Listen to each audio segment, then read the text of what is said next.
Hello, ladies. Welcome to How to Cook Healthy Meals Fast webinar. So there was 9 of y'all that got signed up for it. No one's here yet, but that's okay. I'm still going to talk to y'all like you're here, and hopefully some of y'all will be able to jump on soon. And if not, if you're all watching the replay, then stop. I'm so excited. So this is going to be a fun webinar because cooking healthy meals is a skill set, and cooking them fast, right? And having the food taste good, all of that is a skill set. So if you haven't been taught that, then you're not going to be the best at it. So I don't want you to get defeated, or if you feel like, oh my gosh, I've been trying and it's not working out for me. If you haven't been taught that, then that's why you're struggling. So that's why we're here. That's why you signed up, and I'm so excited. So hopefully you have your handouts that I got sent you yesterday. I think one of y'all I had to send out this morning because you signed up a little bit later than the rest. And so, so let's get started. So what I'm going to do here is I'm going to share my screen with you. Let me find out where I'm going. Alrighty. Let me get this all set up. Here we are. So how to cook healthy meals fast. And like we said, it's all a skill set. So that's one thing that why we're here is to learn that new skill set, right? It's not a cooking class. So I'm not going to be cooking in front of you. I'm going to be sharing some of my best secrets. So what we're going to be covering today is what makes a healthy meal, right? Like, what do you put in it? What is it made of? What am I looking for, right? How to put together a healthy meal everyone will want to eat. And so now it's like, okay, so I've had many clients who come to me and say, okay, I'm cooking for myself because I'm trying to either lose weight, I'm trying to be better about my thyroid, my anxiety, whatever it may be. And then I hear and I'm also making this and this for my family, like something different for my husband and something different for my kids. And so we all need to be on the same page. And so I'm going to share some of my tips to help get everyone on board. So at the very end, I'm going to share some picky eater tips as well. And then some shortcuts. So some of my favorite tips and tricks. So some of the things that I've learned over, the years after being a dietitian, of being a mom, of being someone who's fighting for their health is I love to cook, but it's very rare that I enjoy cooking these long, elaborate meals, unless I'm with my husband, because that is our thing to do. We love to cook together. And then how to enjoy cooking, even if you say you hate it, right? So let's just dive in and get started. So what makes a healthy meal? What makes a healthy meal? So right here, you can see that I have all these different colors, all these different varieties of foods in here. And that's the number one thing I want you to start remembering is eating the rainbow. I want to make sure that you're looking at the foods that you're eating and being like, wow, like what else can I add in there to make this more vibrant, more colorful? Because the more color that you're going to be adding in there, the better it's going to be, right? So the better you're going to feel, the better it's going to taste. And that's the cool part too, is that the more color you get in there, it's going to have a lot of different flavors. And the cool thing about having all of these different flavors in here is that they marry each other. So meaning that they mesh well together. So you'll get your sweeter stuff with like the oranges and reds and yellows, and then more of the bitter with the greens. And so if you have all these greens that are more of the bitter, and then you balance it out with all these other colors, it's going to give you that nice balance that you're looking for. Because many of us will say, okay, I'm trying to eat more, and spinach and kale, that's like I hear that a lot. I've been adding spinach and kale to everything. I've been doing that. That's great. Spinach and kale is great for, it gives our body some iron. It gives it some folic acid. It helps with detoxing the body. It helps out with binding things. However, it can be a little bitter, right? So we're like, okay, it's so good for us. How do I start incorporating it in a way so that way it tastes good and my family's going to want to eat it, right?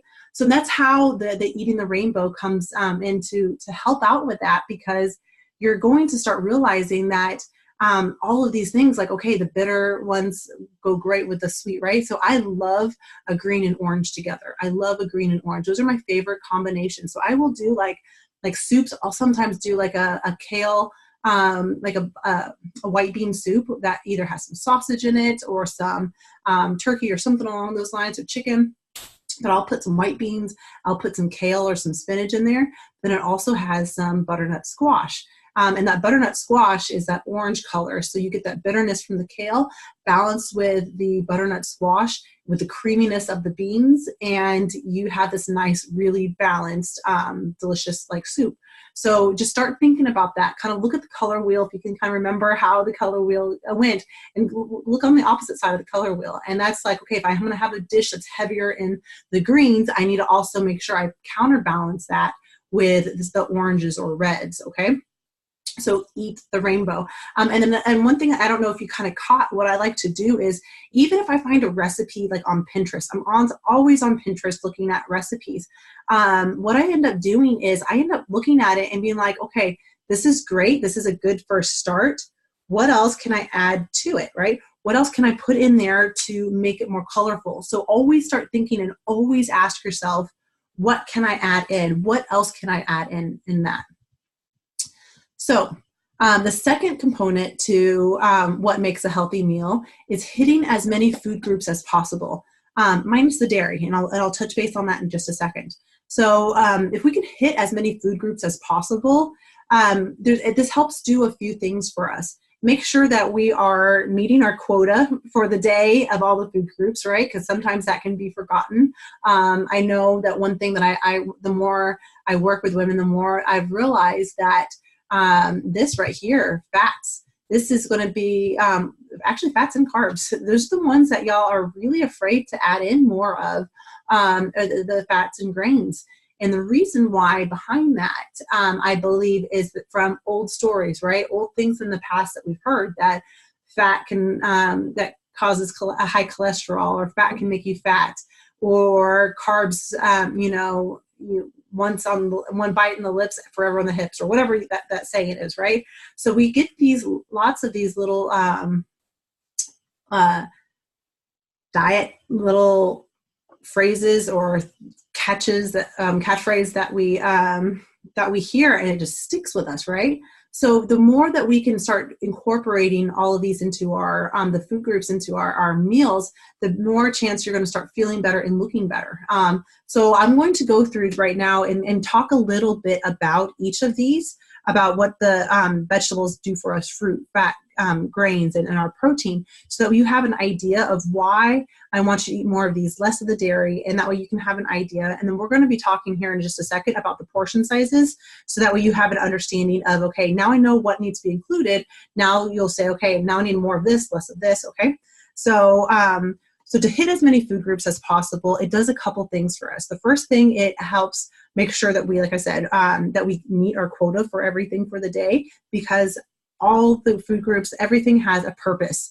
And second, it helps prevent spikes in our blood sugars, because a lot of us eat, even if it's like a snack, right? A lot of us will just like grab an apple and go, or grab a banana and go, and that's great. Or make it, maybe when you're making a shake and you just put everything in there and it's mostly fruit, right? What happens is, if you're eating only the fruit or only carbohydrates, is that our blood sugars will do this motion where it goes up, and then you're going to plummet, right? So when it hits that peak way up here, what's happening is our body has to release insulin. Our body needs to release insulin, which is good. Insulin's a hormone that helps bring down that blood sugar, which is good. We want it in a nice, even, stable range. But what happens is sometimes we skip meals, and so our blood sugars plummet, and then we eat something like an apple, and then it shoots up, and then we don't have any protein or fat to help kind of carry it out and slowly absorb. So now we have this motion again where we drop, and then we're hungry and starving, and then that's where I see a lot of y'all kind of overdo it in the evening, right? Like when 2 o'clock comes around, you either like have like a snack that's not the best snack for you, or when dinner time comes around, or you're cooking dinner and you're eating at the same time, right? And so dinner's here, you're not even hungry because you've snacked on chips or something else. Or what happens is that we need to make sure that if you're not eating all that, that's gonna that also can cause you to go to the bathroom really fast. So if you've ever noticed like, man, certain foods are causing me to go to the bathroom, maybe I need to like, or having almost diarrhea, maybe I need to kind of stay away from those. In reality, it's not that, it's the sugar content in it. And I don't want you to stay away from fruit or away from like sweet potatoes or anything like that because they have carbs in it. Don't want that at all. What I want you to start thinking about is what else can I add into that to help balance it, to help slowly release those carbohydrates into our blood. Because what happens is that when we eat our food, carbs are digested first. So that goes through us fast, right? Then protein, and then the last thing is fat. So if we can add in a little bit of mixture of protein and fat, nuts and seeds are really good, simple, has both fat and protein in it. And that'll help slow down digestion, which then in turn helps slow down the release of those carbs into the blood sugar, meaning we don't need as much insulin. And that's really important because insulin can equate to weight gain and inflammation, right? So we want to make sure that we need it in our body. We need that insulin. However, we don't need it in the large volume that we're receiving it. And the way we reduce as much insulin that we need is by reducing the amount of carbohydrates that are released into the bloodstream. So I don't want you to think of how do I eat less carbs. I want you to think of what else can I add in there? What else can I do to crowd them out, right? What else can I add in? And it's really powerful when you start thinking about how food is, what it can do for you, right? If you start saying, okay, I can start adding more in. And I do have to apologize if I keep coughing or if I start cough fit or something. Here in California, it has been raining nonstop. So my boogers have been dripping nonstop. So hopefully I have my water here. Hopefully I'll be fine, but I did want to give y'all that little heads up just in case that happens. So we do want to try to hit as many food groups. So let's go into each food group individually, right? So vegetables, right? Vegetables and fruit are minerals, are vitamins. Those are really where we're going to get a lot of our nutrition. And a lot of times we don't focus in on that. We focus in on how much protein can I have, right? So how much protein, how much little carbs can I eat? So we start thinking about what they're going to be doing for us. Vegetables and fruits and fats are those top three right here are going to be what actually give you, not the grains, top three. These right here are what's going to actually give you the anti-inflammatory, the protective properties around our foods. And so vegetables and fruits are great for antioxidants. So antioxidants, what their jobs is to go out. They're like scavengers. They go out and scavenge and they find any damaged cells. So they find anything that's called a free radical, or there's other components that could cause damaged cells. So it kind of does two ways. And there's multiple different antioxidants that do multiple different things. So meaning the more color you eat, because every color is a different antioxidant.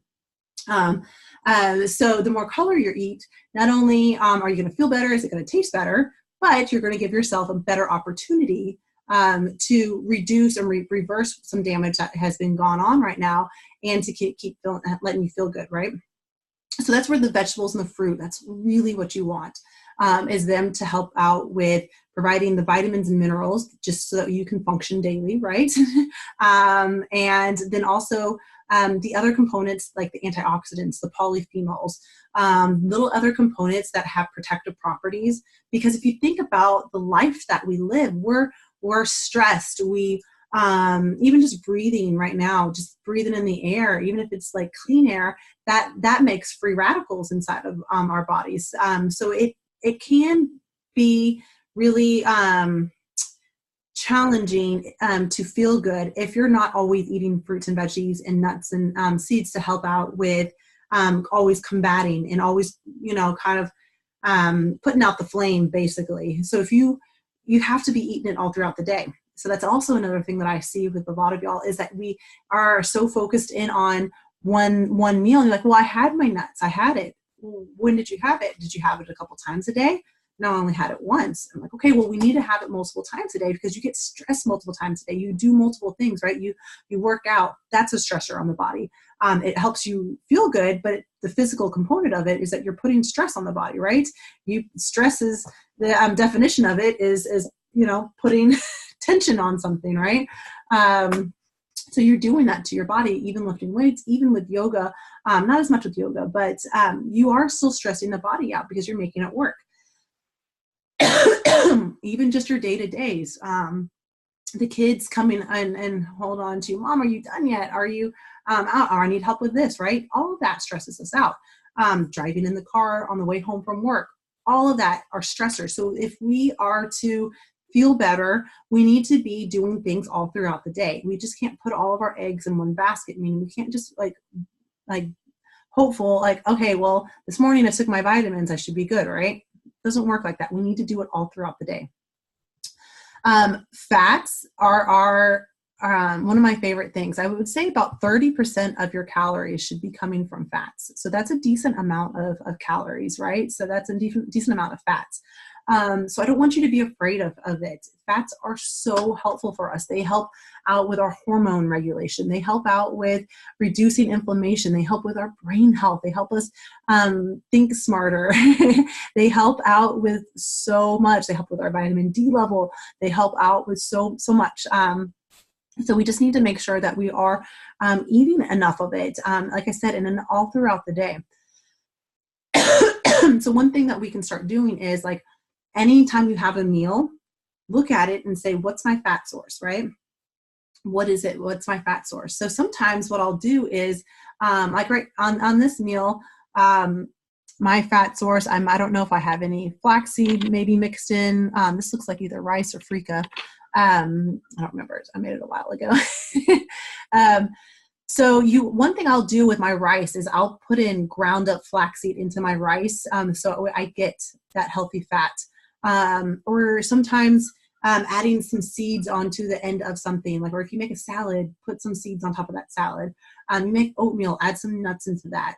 If you have an apple as a snack, grab a handful of nuts, right? So we know now that for example, that apple and nuts, we know that that's going to help prevent those spikes in our blood sugar by adding that fat in. But then it's also going to help us feel better because it's going to reduce inflammation. It's going to help us think better. It's going to help with our hormones. It's going to help less PMS. It's going to help with just feeling good all around. So if you can start thinking about like food, like, wow, it's like so powerful. It can help me. I'm doing this because it's helping me. It's so beneficial. It's so beneficial. And then I wanted to skip into the quality ingredients because this is really important. I want you to think of, count your chemicals and not your calories. Look at the quality of what you're eating, because chicken can be way worse for you than a grass-fed steak, right? And you're like, well, I heard steak was supposed to be the worst thing for me. Why is chicken better? Why is chicken a better option? It can be a better option if you know where it came from, right? So if you have to think about how that chicken was raised. Was it raised being free range? Did it get to go eat grass and worms and stuff out of the yard versus just being fed corn? Or was it stuck side by side to another one, given antibiotics and given hormones? And you think about, okay, well, the hormones thing is huge for me. Yes, I don't want to eat food that has already antibiotics in it. Yes, of course, I don't want that. But the hormone thing, to me, stands out a little bit more than that antibiotic, because those hormones are given to those chickens, the cows, whatever it is, pig, whatever it may be, so that way it can grow faster. That's the point of them adding those hormones in, so they can mature faster, so that way they can grow faster, so that way they can make more money off of it by, utilizing it for their having a higher yield, higher turnover, right? So think about what that does for inside of our body, right? So my husband yesterday went to the grocery store and he was like, okay, what kind of chicken do you want me to get? He calls me. I was like, antibiotic free, hormone free. and free range. And he understands it, but at the same time, he keeps thinking like, well, it's protein's a protein, so let's eat more vegetables, and that'll counteract what happens with the hormones that you're going to have in the chicken if you have better quality vegetables. And I'm like, why? That's like basically it's canceling each other out. So then where's the other properties that I'm going to be benefiting from, right? So you can't think about it like that. You have to think about, and this is going to be the cool thing, is that, okay, so yes, it was $8 for the chicken versus the $3 that he could have spent, right? So that's where people get held up. It's like, oh my gosh, eating healthy is expensive. Well, let's think about this for a second, because portion sizes matter. And I'm going to show you right here. I have my portion control handout. So look at the difference right here. We don't want to eat like this. This right here is a piece of chicken that we grilled out one time when we were camping. My camping plates. And then there's another piece of chicken over here. Can you see the difference in the size of that? The chicken over here, the plate method, yes, is the palm of my hand. That's how big as it is, right? And so if I had a $5 piece of chicken, you're like, oh, cool, I can eat as much of it as I want. Well, the chicken wasn't just $5 itself. It was a package of chicken. Let me just clarify that for the entire family. If you think about like, oh, okay, half a plate full of my chicken, of course I'm going to need a less expensive one of it. But I can get a better quality chicken. You can even see the difference in the quality right there. I mean, it's different toppings, but you can still see the difference in quality. So if you think about, wow, now I only have a quarter of my plate over here of my vegetables, where over here I have half my plate my vegetables. And this is just a succotash that I had made a while ago. So if you think about, okay, I can have a smaller portion of protein and a larger portion of vegetables, that's going to counterbalance that cost for you for sure. But I think the thing is that a lot of times, kind of like with my husband, is that we have stuck in our mind that we need this, like a lot of protein, especially if you're lifting weights. You're like, oh, I need protein. I need to work out. I need to do all this. And yes, you do need protein to build muscle, 100%. But there's protein in vegetables. There's protein in beans. There's protein in grains. There's protein in all of these. So if you eat a wide variety of it, you'll eventually get the amount of protein that you're needing. So you're not going to be deficient in it by just reducing the smaller size, or you're not going to not reach your goals because you had a smaller portion of protein. And that's one thing my husband's starting to realize, is that that he's able to see that. I'm like, babe, there's vegan bodybuilders. If they're a bodybuilder who is vegan and have anything to do with any protein or animals, you can definitely build muscle. So I think that's one thing, is that we hear this all the time, is like, oh God, I'm not gonna be able to build muscle. I can't achieve all these goals. In reality, yes, you can. You'll be fine. So, but this is how I want you to start looking at your plate. Look at it and say, okay, the color. You can even see the difference in color over here. Yes, it's not my best, prettiest food that I've ever made, but you get the idea, right? You get it that I need half my plate vegetables, a quarter of it protein, and then a quarter of it will be your grains. And then you get to come down here and I get to use my hands as my guidelines. I get to use this. So the protein, like I said, is going to be the palm of your hand. And that's going to be appropriate for your child too. So if you look at some of the, like I see so many times, like we'll have like kids, there's like a plate full of chicken nuggets and then like a little bit of serving of veggies. And I'm like, oh, well, no wonder they're not going to want to eat their vegetables. They're so full off of all of this chicken. It's heavy. It's fried. It's going to, remember, fried is the last to digest. So yeah. And then my fist is your vegetables. So if you think about that, that's about a cup worth of vegetables at least that you're going to be eating, at least a cup. About half a cup is your cupped hand. So about a cupped hand is just going to be how much can you hold, not how much can you overflow into that, but how much can you hold in the palm of your hand, the palm of your hand. And then the fat is going to be your thumb, okay?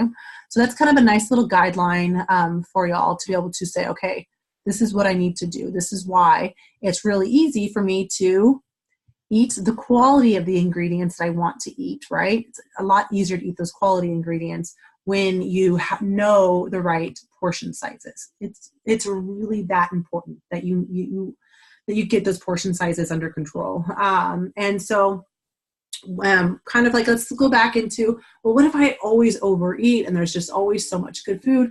Well, let's start thinking about like, how are you doing throughout the day? Are you eating breakfast? Did you eat a snack? Did you eat lunch? Did you eat another snack, right? If you're not eating enough throughout the day, you're going to start realizing that you're not going to be able to stay in that portion size because you're starving. You haven't fed your body. Your body's like, give me food. I need food. And you're not giving it to them. Like sometimes we'll just like, oh, I'll just grab a coffee and I'll just I'll go off of that, or I'll just drink some water, or I'll have this like special stick of fizz stuff and it'll help me feel better. No, that's not it. We just have to eat enough throughout the day. So let's go into, we have to be prepared also. It kind of reminds me of Girl Scouts, right? Always be prepared. Have those high quality ingredients on hand, because that the reason why this is really important and really helpful is because if you, let's say you always have, like let's just go down a list of things I always have on hand. I'm going to start from breakfast and just go to dinner. Breakfast, I always have oatmeal. No matter what, I'm always stocked up on oatmeal. I'm always stocked up on ground flaxseed, some chia seed, and some walnuts, because those all go, not the flaxseed and chia seed every time, but I alternate. Sometimes it's flaxseed, sometimes it's chia seed. And that's really a big thing for me, is that if I have these, go-to stuff, like, okay, I know this is really simple, fast, easy, I can make, it's going to be really healthy for me, done, easy, go-to, right? So I don't have to skip breakfast. I can make it super fast. Or you say, okay, I'm not going to have time to make anything in the morning. That oatmeal you can put in a jar and have everything ready, and you don't even have to cook it and just leave it in the fridge, and it puffs up and it's overnight oats, right? So you can you just have to be prepared. Think ahead of times a little bit, and always have these staple items on hand. Then I always have berries, right? Because berries go into my oatmeal. I always have those fresh items like that. I always have berries. I always have carrots, always broccoli, and always some hummus, because that's always a great, easy snack for me to go to, is just have broccoli, carrots, and hummus, right? So that's an easy snack for me. So I know that I'm always going to have that in my fridge. Plus my kids are like hummus obsessed. And so, and as you saw on this other bowl here that I had made, this is kind of my go-to, is like making quinoa bowls and rice bowls, because they're super fast and super easy. And I'm going to show you how to do that here in a second with my sheet pan meal. But that hummus can act as a dressing. It can bring in some creaminess without needing to add in something else that's going to, a lot of dressings have a lot of added sugar into it. So it's going to be really important to have those high quality ingredients on hand, right? And then lunch a lot of times is my leftover dinner from the night before, right? I always make an abundant amount of dinner. I don't always say, okay, there's 4 people, I'm going to make enough for 4 people. I make enough to have carryover. I always have enough to have for lunch, or part of a dinner the next day, or some sort. Or if I know like, oh, it's not going to be enough, what I do a lot of the times is, if I know the meal that I'm making is not enough, but let's say it is like a sheet pan meal, sometimes what I'll do is actually cut up an extra vegetable. So I'll cut up an extra sweet potato, even though it's not what I'm going to be using at this meal. I'll cut an extra sweet potato up, so that way tomorrow for lunch, I don't have to worry about too much about what I'm going to make. I could have cooked sweet potato with some raw veggies, some nuts, that hummus, and call it really quick a fast lunch, right? Missed out on my grains right there, but just, you know what I'm trying to say. But that is something else too. I always have some grains. I always have rice, some brown rice, some quinoa, or noodles. I know people are always like, pasta's healthy. I love pasta. So I always have pasta. So you can get some gluten-free noodles if you want. If you're gluten-free, I like having my only gluten-free noodles I would encourage you to have would be like the black bean or lentil or chickpea, because you get more protein and fiber. And then a lot of times the pasta, I just do the durum. So it's not even like, it doesn't say the whole wheat, it's not the brown, it's just a durum or a semolina. So it's just, I like pasta, and there's nothing wrong with eating it. If you are aware of, and this is kind of tricky, especially with going in with pasta, if you can make sure you're adding in enough vegetables, right? So always have high quality ingredients on hand, always, because that makes sure that you're going to be like pumpkin seeds or another go-to that I always have on hand. That way, if I need to just grab something real quick, if I'm running out the door and I'm like, I don't have a snack, I'll grab my pumpkin seeds, pop in my mouth, and then I'll grab the apple and I'll eat that later, or the banana, or a tangerine, or whatever it may be that I have at the time. So just be prepared, start thinking ahead of things. That's really where, it's for every 1 minute that you plan, you're saving 5 minutes later. So that's really, really cool that if you can be prepared about that, you're like, okay, yes, it's taking a little bit time up front. Even if it's taking your, this is my calendar, even if it's just taking your calendar out and writing out, okay, on Wednesday, I have, like Wednesday, we have Girl Scouts. And so it's like, okay, if I want to make sure the family's eating well, I need to make sure I have something, ready. So I need to make sure that I have either something else on hand, or I have an idea. So just having an idea of what you need to do is how it's going to be really, really crucial. So how to put together a healthy meal. So this is probably where most of y'all are wanting to learn, like, okay, what really is, like, how do I go about doing all of this, right? And this sheet, this hand section right here is going to correspond with the sheet pan meal cheat sheet. Y'all got this in your, one of y'all got it today, and the other ones, y'all got it yesterday in your emails. So this is one of my favorite go-to meals. Like I said, I use a sheet pan probably, I would dare even to say daily when I'm cooking. When my husband's cooking, no. My husband likes to follow the recipes to a T. He likes to take his long time. He likes to have his glass of wine with him to do everything. He enjoys it. And I do as well. However, we're here to learn how to do it fast, because I don't have that luxury all the time, right? Except for on the weekends. Like, he did this amazing, nice pasta dish for us last night. However, it took home an hour and a half, hour and 45 minutes to put together, because he was just enjoying himself, which is good. But it doesn't have to be like that. You don't have to have all of these foods just taking a long time. You're like, okay, I don't want to cook these long meals. So it can be fast. It can be fast. So I want to go, we're going to go back and forth on this, okay? So the first thing to do is pick your food mood. Like, what are you feeling like? Like, are you feeling Mexican? Are you feeling Italian? Do you like the curry? Like, what is it that you're feeling like? So that's going to be like your first thing. Like, what are you feeling? Do you want pasta? Like, what is it? That's the first step. Once you kind of figure out, okay, this is what I want. Then you pick your style. Are you going to have it pasta? Are you going to have it soup? Are you going to keep it separate, right? Is it going to, nothing's going to be touching, like, oh, why is my computer not doing? Is it not going to be touching, or is it going to be all together, mixed together, right? How is it going to be like that?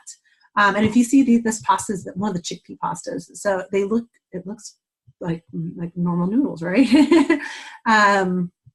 And so then my next step, normally what I end up doing is, you pick your food mood. And then this is what I end up doing: combine these in a bowl and sprinkle them over meal before roasting. So I like to add in all of these. And one thing, I should actually update this. I haven't realized I haven't updated this, is that the extra virgin olive oil, what that does is, if it goes above 400 degrees, it can start to smoke. So I really encourage y'all, I should change this over to avocado oil only. But you can also just use this as a, drizzle afterwards. After you're done cooking, you can drizzle with olive oil. But yeah, all of these are going to be added beforehand. But then also at the same time, if you want to add more of these seasonings to your rice, to the quinoa, or even after you're done cooking, sprinkle a little bit more on, definitely do that, because some of the flavor will cook out a little bit. So you do want to add that in at the end. And then I did write a note right here. Note: herbs should be added immediately after cooking, or right at the very, very end. because herbs and like the lime, so like this Thai, like right here, the cilantro lime flavor might cook out a little bit. So, which is fine. Like I said, again, you can add it in towards the end.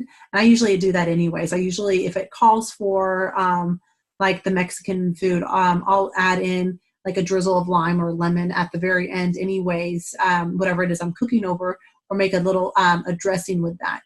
And the next step is to pick your protein, right? Like what are you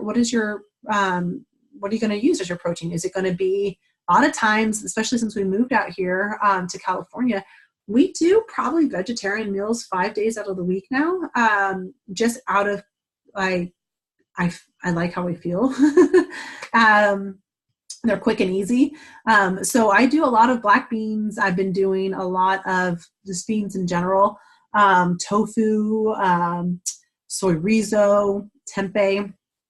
So there's other things on here that well, there's other protein sources that aren't on here that you can definitely do. But see how I have the grass-fed chicken, or the air-chilled, grass-fed beef or the air-chilled chicken. So that's really what you want to do. Then you pick out your, pick your grain or your carb, right? So this is kind of going side by side with all of these. And then I say choose 3 colors per meal. You can choose way more than that. But as a kind of a rule of thumb, that's really a good thing for you to be able to start doing, is if you can start having these, like colorful meals, you're going to start feeling so good, and it's going to start tasting good too, right? So if you think about that, it's just kind of like a step procedure. It's just kind of like what we're walking you through. It's just like, okay, this is what we're going to do. I'm going to choose this, figure this out. And the cool thing is that it doesn't have to be, like if you find a recipe and you're like, man, I don't have broccoli. Substitute zucchini. Substitute another green thing for it. You don't have to do it verbatim for what the recipe says. And I know that like that's hard to kind of wrap around, because you're like, well, this is what the recipe says. It must be the way it tastes. But just try to get something, like if you don't have a tomato, use a red bell pepper, right? You can get very similar taste through keeping with those red flavors. Beets, however, have a different taste, so that one might be a little bit different, but you know what I mean, right? Just try to go into that same color wheel. And so this is what we're doing right here. So all of this will be added into, the protein gets cooked up, the grain gets cooked up on the stove, the vegetables and the protein can get cooked together on the same sheet pan. So you put everything on that sheet pan. I add my chicken typically in the middle, and then everything else around the outside of it. And I do, if it's chicken halfway through, like within 10 minutes, I usually end up flipping it over, so that way it gets cooked thoroughly. And then I sometimes, depending on how thin it is, like my husband picked up chicken tenders instead of chicken breast for me. And so the chicken tenders will have to come out probably 10 minutes before everything else. So it's not that you're not, some of these is, yes, you majority of the time can just walk away. But if you don't want dried out chicken, I don't like dried out chicken, I'll take that off first. But typically like the salmon and the meat, the beef will cook at the same rate as everything else. Chicken, depending on the size of the breast, I usually aim for a smaller one. Again, that way I don't have to chop it up as much. I don't usually get the ones on bones because I don't want to deal with all of that. Kind of grosses me out. And then we can start, putting everything together. Now you add in, eat the rainbow. And then the last thing is that you add in your spices. And so it's definitely a step procedure. So when you're actually, let's say you're doing like this, like you want to make this pasta. You're like, okay, well, Nicole, this is going to be different than the sheet pan meal like you just showed me. The one thing I like to do is have onions and garlic as my base. So either onions and garlic and olive oil, onions and garlic and butter, and I do the grass-fed butter. I do the Kerrygold. You doing one of those two as a start, as a base, medium low heat. You saute those up, and that's a nice like flavor profile that you could start adding things into. So usually, some of my meals, I would say most of my meals have at least half an onion in it, sometimes a whole onion, and most of my meals have at least 2 to 3 garlic cloves in there. So But the cool thing is that, again, that's adding your whites in, the onion and garlic, right? So that's giving you some antioxidants even with that.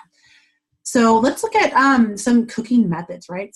How do I, like, what are the fast ones? So these are just my top favorite ones that I like to use. Roasting is my go-to. See how I was talking about? I have my salmon right here. I put some slabs of butter on it. This is either garlic or lemon zest. I have zucchini, my sweet potato, and then my mushrooms all over here. And you can see even like some slabs of the butter on the mushrooms. But I tend up to, and you can even see over here, I have some cinnamon typically on my sweet potatoes. So you can add different flavors on the sheet pan like that.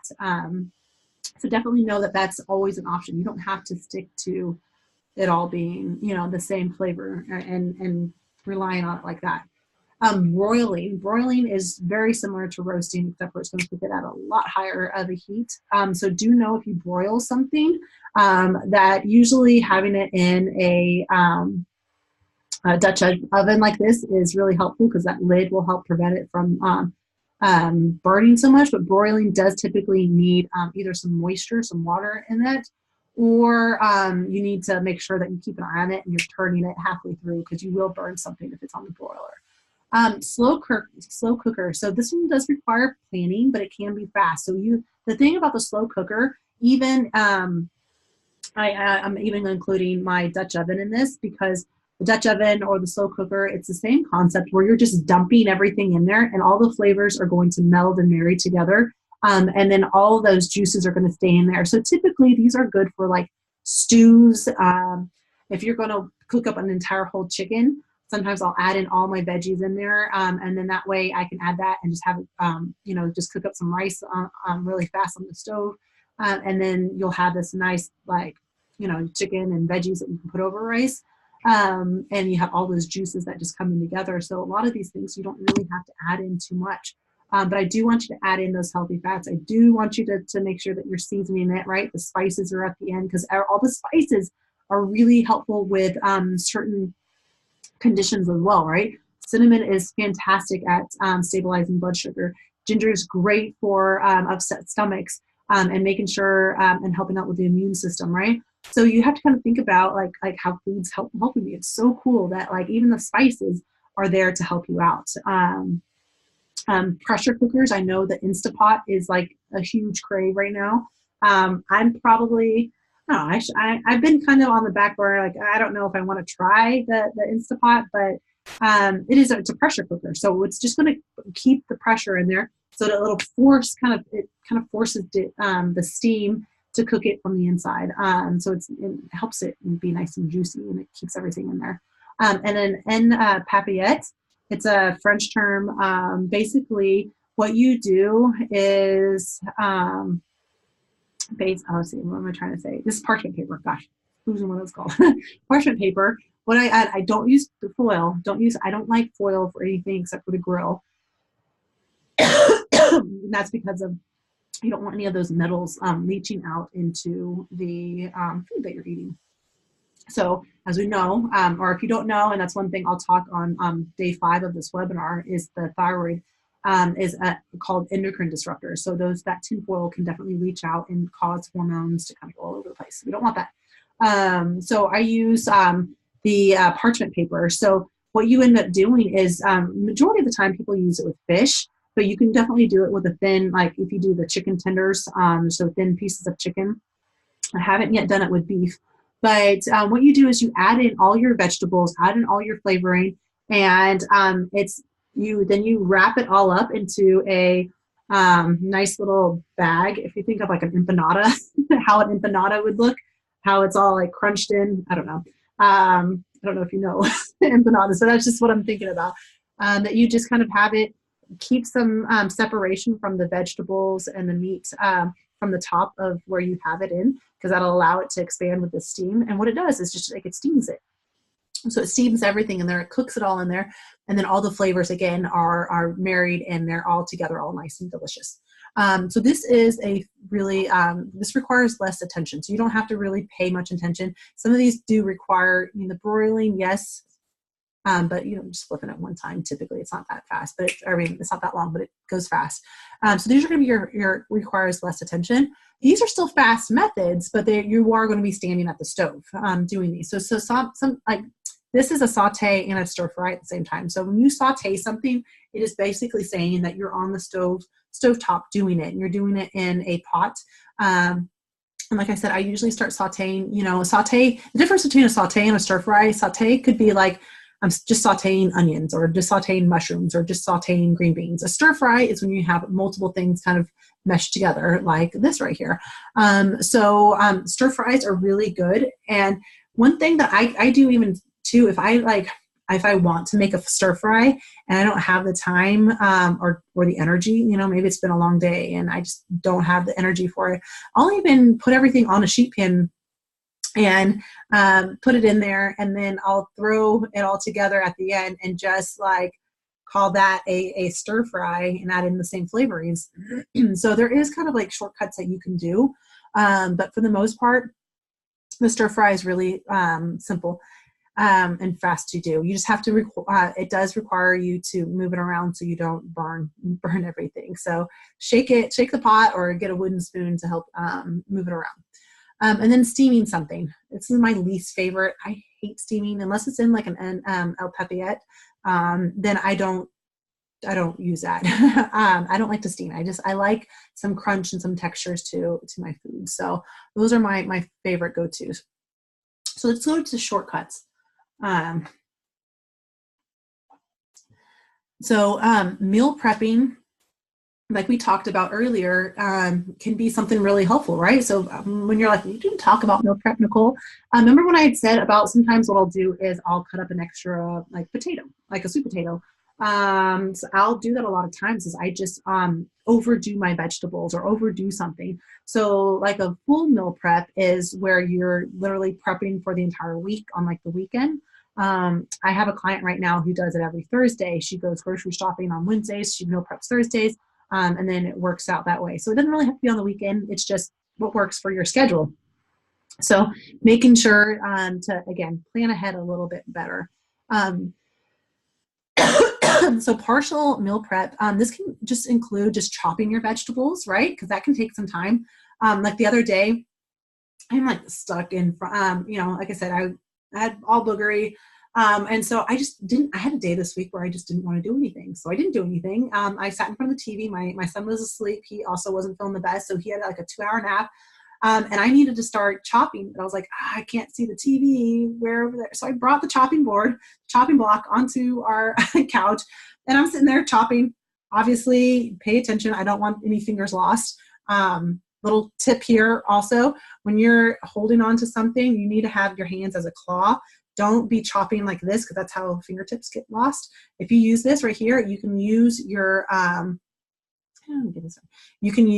knuckles, the flat part of your knuckles, as a guide. So as the knife is coming down, it's just you're using your knuckles as the guide, and so you can kind of grip on to whatever you're holding and doing that. So that's going to be a little bit easier way, so you don't chop your fingers off if you are going to do something like me, like watch TV and chop at the same time. So you just kind of have to be a little, think in advance sometimes.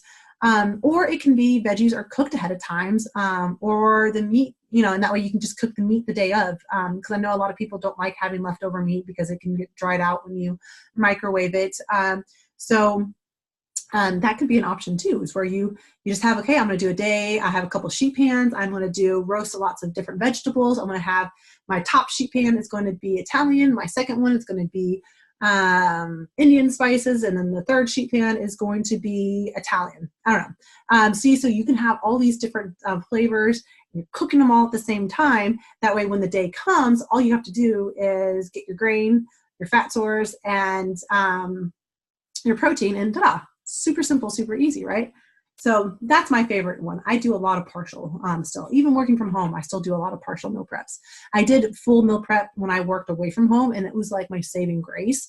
I don't do it anymore because I work from home. I have the ability to do this. So again, it's all going to be based on your schedule. So second thing, we have to have a plan, right? Like, what's going on this week? Do you have, are you going to be eating out? Does your husband going to spouse. I know there's some times where my husband's like, all right, I'm going to have lunch or dinner at work, or where I'm taking the guys out or something along those lines, right? Where you're like, okay, I don't need him. So just thinking about like, or if you have soccer practice and you have to have something fast, maybe you need to have the crock pot going or the Dutch oven going all day, or have something already done and ready for you. But it doesn't have to be complicated. Just kind of think in advance. Just kind of think of, okay, this is what's happening. This is what I'm going to do. Done. And just also know that this is important too. Being flexible. Because when I sometimes I'll pass out my meal plans to my clients and I'll see them like, I didn't follow them because I had so many things to do. I'm like, girlfriend, switch your days around, move it around. It doesn't matter. Follow it as much as closely as you can, because that's really when you're going to be feeling good. Let's see. Carryover meals. Carryover meals are awesome. So carryover meals are great because, like, let's say I make that sheet pan, right? I have a sheet pan and I have all this sweet potato and zucchini left over. And I'm like, okay, what am I going to do? And all of that can now be taken and made into another meal, right? It can either be made into lunch, or it can be a part of the next dinner. Sometimes majority of the time, what I like to do is my grains. I'll cook up like 2 cups of rice on a Monday. And then that way later on in the week, either for lunch, I can just like I said together, I could just, with some rice, I can put some hummus, some raw veggies, and grab whatever leftover cooked over veggies I have together, and then add some seeds. And then there you go. I have a really fast lunch that looks like I spent a long time making it. And in reality, it takes me like 2 minutes to throw together. So that's really important to think about, like, or can I, cook up a couple chicken breasts. That way it's easy, maybe I need 2 for 4 days, right? Because we're not going to eat as much protein. We're going to reduce the amount of protein that we're having, more vegetables. Remember the plate method. And that way you can reuse it over again. Sometimes I'll have like the chicken on the side. And then if I have a leftover, just maybe 1 chicken breast, I'll put that into like a pasta, and that 1 chicken breast will feed all 4 of us in the family. So you kind of see it doesn't have to be so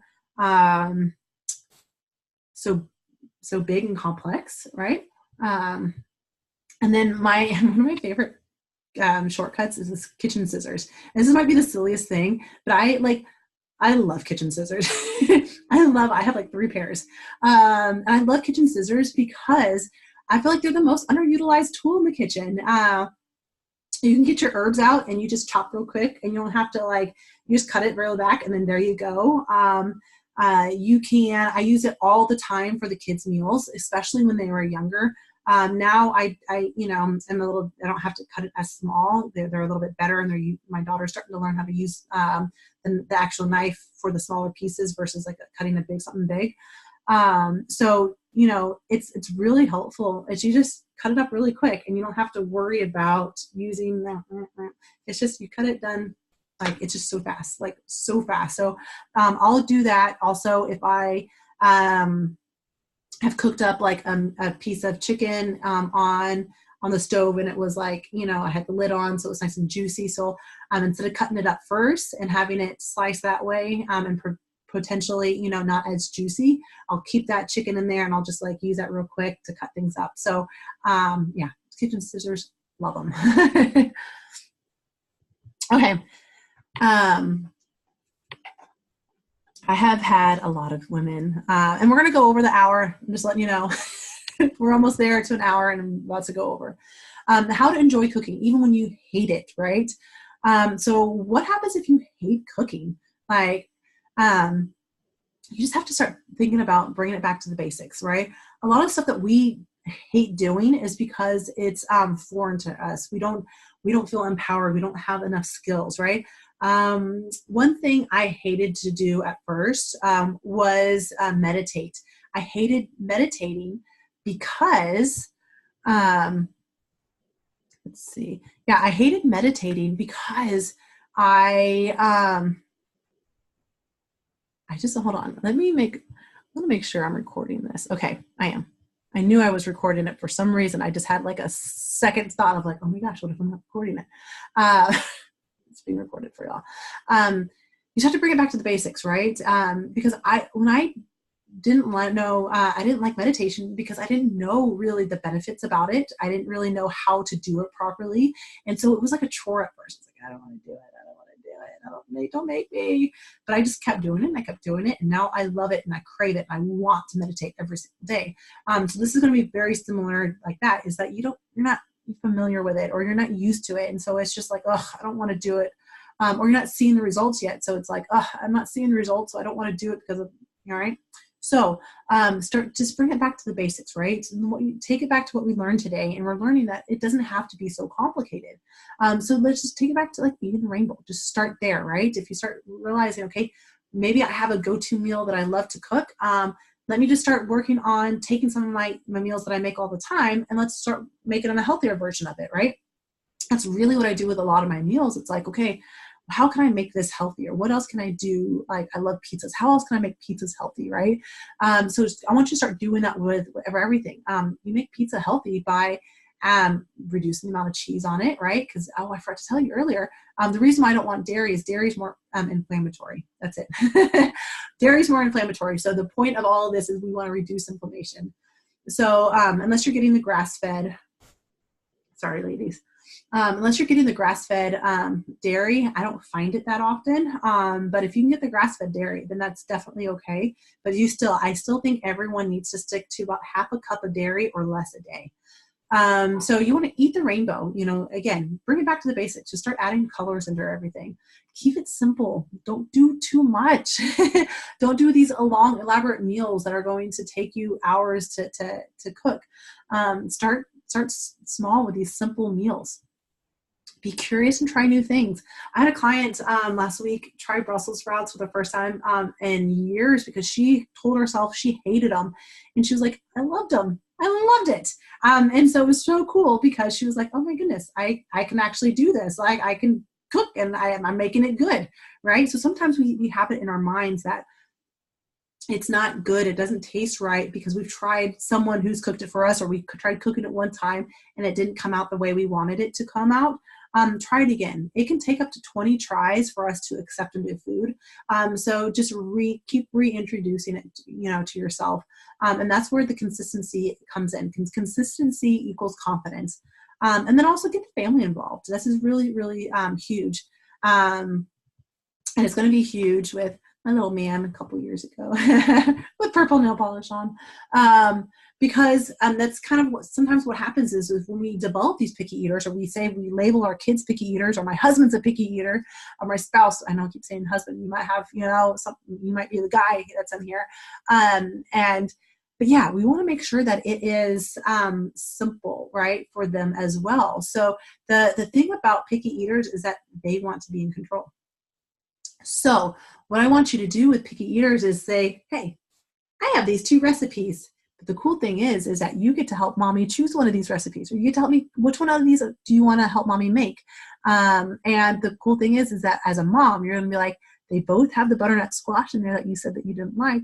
I'm not telling them that. This is what I'm thinking. But you have no idea, or you don't care because you're in control. You're the one that's saying, okay, I'm going to choose this one and I don't want that one. So now you have the same ingredient that you're wanting them. Maybe it's broccoli, maybe it's salmon, maybe it's shrimp. I don't know. But you have one of the same ingredients that your picky eater is like, I'm not the biggest fan of. But then to put up the ball and to make them feel like they're in control, you're going to give them the option of, okay, well, which one do you want? Like, these are 2 options. Which one of those 2 would you like? So they feel in control, but then, we're actually the ones in control because we have control over the ingredients. Again, exposure. Well, a lot of times we label our kids picky eaters or spouses picky eaters is because they haven't been exposed to it, right? So if you haven't been exposed to it, it's foreign. It's like, what is that, right? When I got into going back to meditation, like I thought at first that meditation was like woo-woo. It was only something that monks did, right?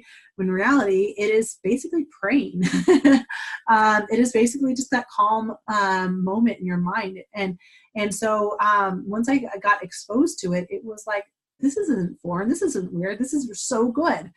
So just keeping exposed. So, if they didn't like it, Steamed, try it roasted. If they didn't like it roasted, try it saute. If they didn't like it saute, try it raw, right? Just keep exposing and trying different things, but also get them in the kitchen with you, help them out, like let them help you out in the kitchen.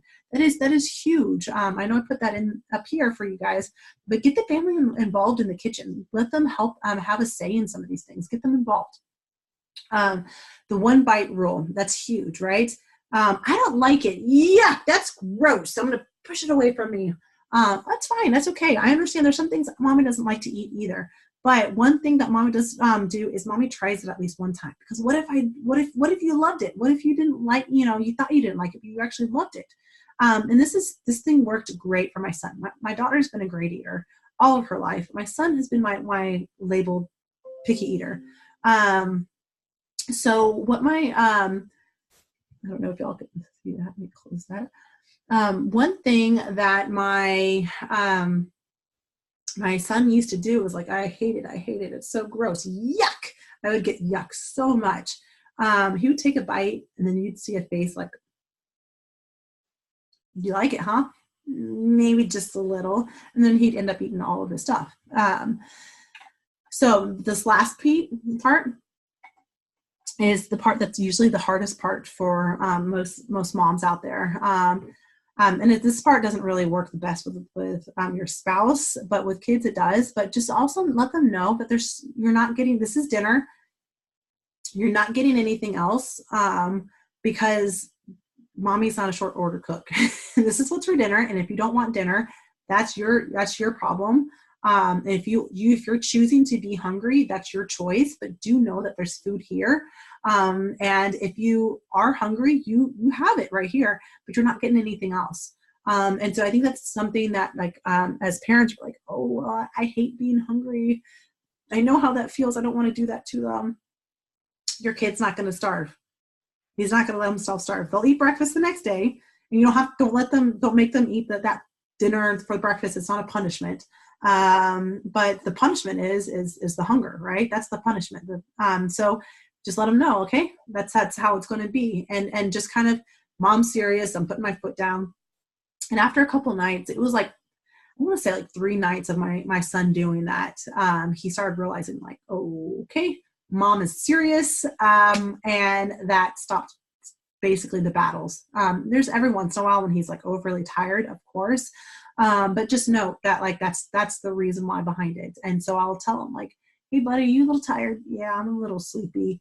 That's okay. And sometimes when the other day we went out to dinner, and we got some street tacos, and my husband was like, are you not eating? I was like, I'm just so exhausted. I have no hunger, he's like, that's okay. I'll eat it for you. So he ended up eating all of them for me. And that's okay. If we're tired, we're tired. But just know that there's no special meal. There's no snack afterwards. There's no anything else. That's it. That's all they get. So that's it, y'all. And as a thank you, a huge thank you to being a part of this, I wanted to gift you something really, really huge and powerful. Because as we know, and as you learned along this hour that you've been with me, is that healthy eating is the biggest, that's the huge part. It's a big foundation, a big component of it. However, it's not the only thing, right? So a lot of y'all are here because you're like, okay, I follow you because I have stress or I have anxiety or I have a thyroid issue. And I started realizing like, oh my gosh, there's so many of y'all out there. What can I do to help make sure that you don't suffer any longer? Hence why I'm doing these webinars. But as another little thing, what I wanted to give you is 50% off of my my webinar. So let me find 50% off of my some of these programs. So I wanted to share with you what the programs look like so you have an idea of what they are. So at 50% off, you're getting it for, they're originally $222 each.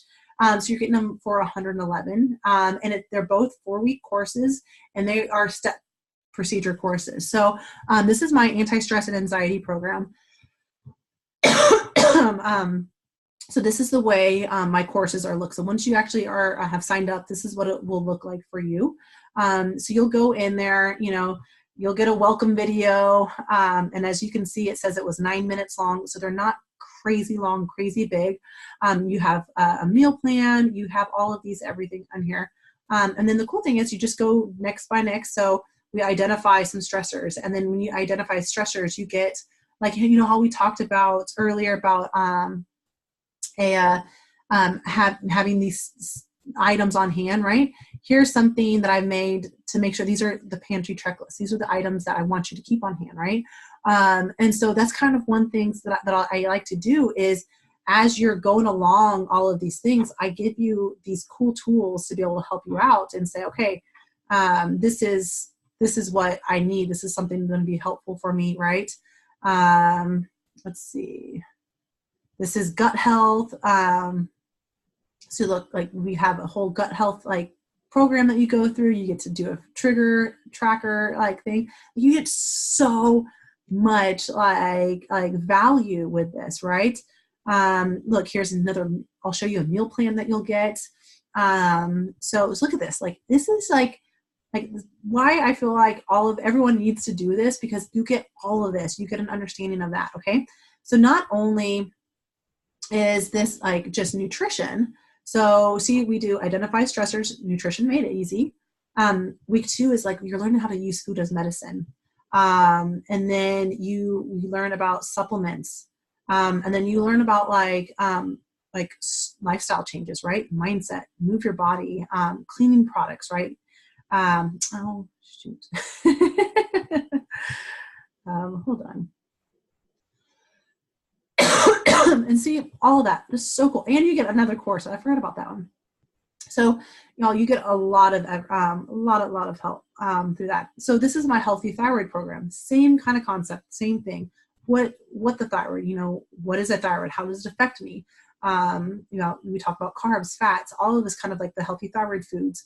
We talk about symptoms and supplements. We go into thyroid lifestyle. So the cool part about all of this is that you get all of this when you sign up with those. And like I said, I wanted this to be a like kind of a step. Like, okay, Nicole, you've helped me so much with this webinar. I want to learn a little bit more. I really need to kind of take this to the next level. And as y'all know, like it takes some work, but the thing is, I feel like we all kind of like put our eggs into one basket or lean on one leg. One thing that I like the other day that an example that I said was, you think about our body as the tabletop, right? And then we have everything else that's holding us up and keeping us stable. Our nutrition is a leg. Our mindset is another. Our supplements are another leg. So if we have all these different legs and we're focusing only on one of those legs, you're not going to be able to support your body, right? The table's going to fall over. But if you have all of those legs, all those support systems in place, you're going to be able to support your body. You're going to be able to stand tall, stand strong. And that's really what these programs are for, is to teach you, everything that goes from nutrition to the mindset, to the supplements, to the lifestyle components, all of those different components to help make sure that you go from being stressed to being zen, or from having thyroid issues to overcoming them, right? So those are my 2 programs that I am gifting you guys at half off for being a part of this webinar. No one else is getting those. And so I'm really excited to be able to offer that for you guys at half off. So $111 saved. That is insane. And I'm so excited to be able to offer that for y'all. Like seriously, 4 weeks of that. What is 4 weeks? Watch this. I'm going to do horrible. That's only $28 a week. And you think about all that you're getting there. You're getting a meal plan. You're getting the supplements that you actually need. You're getting the course, and me teaching you step by step every little thing for $28 a week. Like, you can't beat that, y'all. Like, that's freaking amazing. So I'm just so offered and so pumped to be able to like help you guys really out, to be able to get you from this confusion and hot mess status to feeling good. So if you enjoyed this webinar, definitely you would love it. Like I said, the videos that are in the program are like 10 minutes or less. So you're not going to be sitting here forever, and you get to, and I only have 3 of them a week. So it's only 30 minutes or less of actual video time, but it gives you a lot of that time to implement what I recommended, to start working on it, to use those handouts as guides, to look at what you actually need to be doing. So I kind of put everything in a nice little bow, little box for y'all. And so I'll send that out in the email here very shortly, so that way you guys can get the replay. I tried uploading the slides to the email, but even on a zip drive, even when it was all compressed, it said it was too much. So if you want a copy of the slides, let me know. I can try to figure out something individually to help kind of send it to you. I don't know. I'll try to figure out something else to help it out, whether I send them all individually or I don't know. But yes, I want to make sure that y'all go like coming from this webinar, like now feeling empowered, knowing, okay, this is what I can do. These are my next steps that I can take. This is what I can do to start feeling better. And that's really what this is all about, is just, there's always going to be stuff to do. And so let's make it easier for you, right? Let's make life a lot easier and more fun. And that's why I'm here. So again, thank you so much for being here. I really appreciate you taking the time to learn about this, to feel good. And I will maybe see you in one of the upcoming webinars, and hopefully we'll have you in one of the two programs, either the anti-stress and anxiety program or the healthy thyroid program, so that way you can really start to focus on yourself and know, like, okay, I know the next steps I'm going to take. I know what it's going to take for me to feel better. So I love you guys. Thank you again for being here, and I will see you soon. Bye.